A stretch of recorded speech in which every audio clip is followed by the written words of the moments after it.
What does it mean to actually follow Jesus? That really is the question, because if we were to take 10 people and line them up and ask them this very question, we would get 10 different answers. Why? Because our worldview is shaped around our cultures, our religion, our denominations, our upbringing. All of these things have influence over our life. But is that what the Bible says? Is Jesus' definition of being a Christian the same as yours? That's what we're going to talk about in this video. Let's get into it. So if we're trying to define what it actually means to follow Jesus, it would be appropriate to go look to see exactly what he says himself. So we're going to be in Luke chapter 9 for this study. And here's what's interesting about Luke 9 is that everybody is trying to figure out who Jesus is. At the very beginning of the chapter, you see Jesus send out the 12 disciples, and he gives them the power and authority to heal the sick and to confront the demonic forces that are crippling these towns. And so they go out and they do exactly that. They preach the gospel. And because of that, the news about Jesus started to spread like a wildfire, where some are suggesting that this might be John the Baptist. He has risen from the grave. This might be Elijah who has returned, because remember, all the way back in the Old Testament, in Elijah's story, he was just taken up into the clouds. He didn't actually taste death. And so all these rumors are starting to spread through these towns. And so finally word gets to this guy named Herod. Herod is the one who had killed John the Baptist. And now you hear a rumor that John has resurrected from the grave. This is going to pique some interest, isn't it? And that's exactly what happens. And so now Herod is trying to figure out and define who this Jesus is as well. So you have all these towns, all these villages, Herod himself, who are trying to understand exactly who this guy is. And this might be where you are now. Maybe you're just getting started in your discovery of Jesus, and you're slowly starting to become interested in who this guy is. That's exactly what's happening in the setting of Luke chapter 9. Now the disciples, they come back, they return from their mission, and they sit around and they start sharing their stories with one another. Now Jesus comes to pull his disciples away, and they go to a small town called Bethsaida. The problem is now all these towns that the disciples had come from, they want to meet the man in whom they've been talking about. So they all start to move towards finding where Jesus is, and now all of these communities are starting to flood over through Bethsaida. Now most of the gospel stories talk about this. It's the feeding of the 5,000. But you got to think about this for a second, because families were counted as one in this culture. It was most likely 20 to 25,000 people here. And after it's all said and done, Jesus goes up alone, the Bible says, to pray. Well, he's not alone. He's with his disciples. So the group goes alone. They are away from all of the crowds, and they find a place where they could just be there and decompress. And this is where Jesus hits them with this question. Who do the crowds say that I am? And now all the rumors from all the towns are starting to come in. Some say that you are John the Baptist. Some say that you're Elijah, Elisha, or one of the prophets of the Old Testament. And Jesus slowly starts to hear these things, but then he looks at them and he says, but who do you say that I am? And this is where Peter gives his famous confession, declaring Jesus as the Christ. Christ wasn't Jesus's last name. This was who he is. Christ is the Greek word that's translated from the Hebrew word meaning Messiah, or in other words, the anointed one. So Peter is making this declaration that Jesus is the anointed Son of God. And then in verse 21, Jesus goes to acknowledge this. And it says that he strictly told them not to tell anyone else about it. And then he moves into more of an awkward conversation. Look at what he says. This is verse 22. He says, the Son of Man must suffer many things and be rejected by the elders and the chief priests and the scribes and be killed on the third day, be raised. Now, why would Jesus do this? Is he's letting them know that what he is about to do, what's about to happen, is going to be completely different than what they're envisioning in their mind. They're looking at the Messiah to come and be a conqueror. He's going to build his kingdom. He's going to take care of all of the opposing regions and nations that oppose Israel, specifically Rome.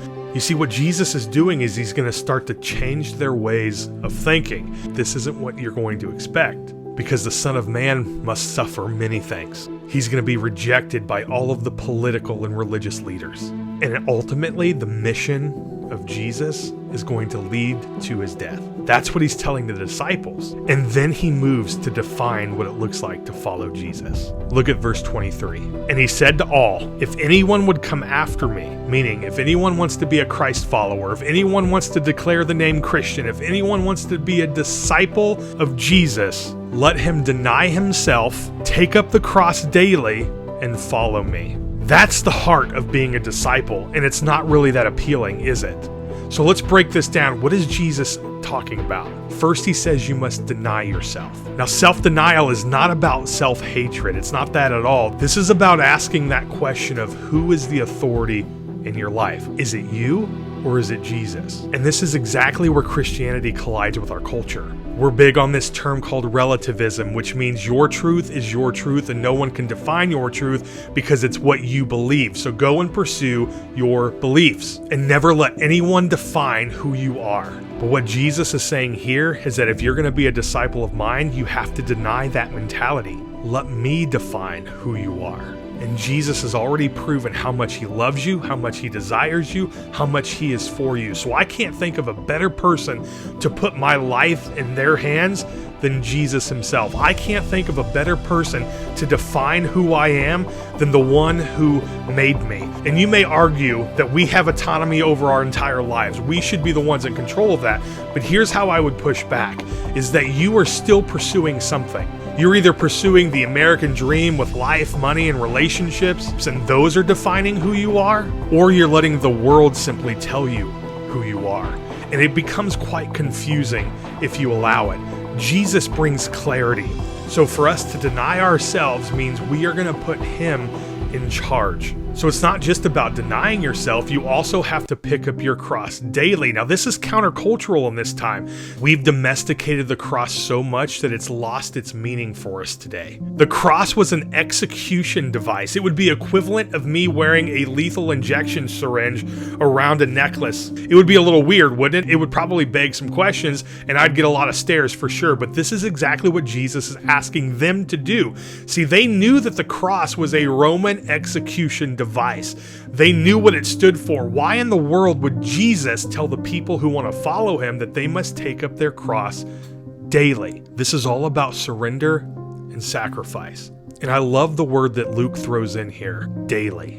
What he's saying is that this isn't a decision that you make 10 years ago. This is a decision that you make every single day, and you have to be willing to surrender yourself for what Jesus is calling you to do. And this can be extremely difficult, and this is where the pressure really begins to build, because there are moments where I don't want to do what Jesus says. There are days in my life where I simply just want to live my life, I want to do what I want to do, and I don't want to surrender it, because what I want to do is in straight conflict with what Jesus is asking me to do, what Jesus is commanding me to do. And so every day that you get up, you have to decide who's leading my life. Is it me? Am I going to call the shots? Am I going to do what feels good, what looks good? Or am I going to follow Jesus? And as excruciating as the cross is, it's a daily reminder of how hard this sacrifice really is. Now let's look at verse 24. He says, "For whoever would save his life would lose it, but whoever loses his life for my sake will save it. For what does it profit a man if he gains the whole world and loses or forfeits himself?" Jesus shows you just how dangerous it is to allow the world around us to define who we are. We start to pursue the things that don't matter. Again, money, power, relationships. What do you get at the end of it? And here's what happens next. Jesus begins to take them up this mountain, just a few of the disciples, and they have what's called the Transfiguration. You see both Moses and Elijah standing there with Jesus. So Jesus doesn't just acknowledge him verbally, he acknowledges Peter visibly. And as you go to the end of the chapter, you're going to see that there are a lot of people that want to follow Jesus. But first, they have to go do this. But first, I've got to go do that. And so the question I have for you is, what are you waiting for? And as always, if this content has been helpful for you or if you've learned anything at all, please like and subscribe as we bring content regularly. We'll see you next time.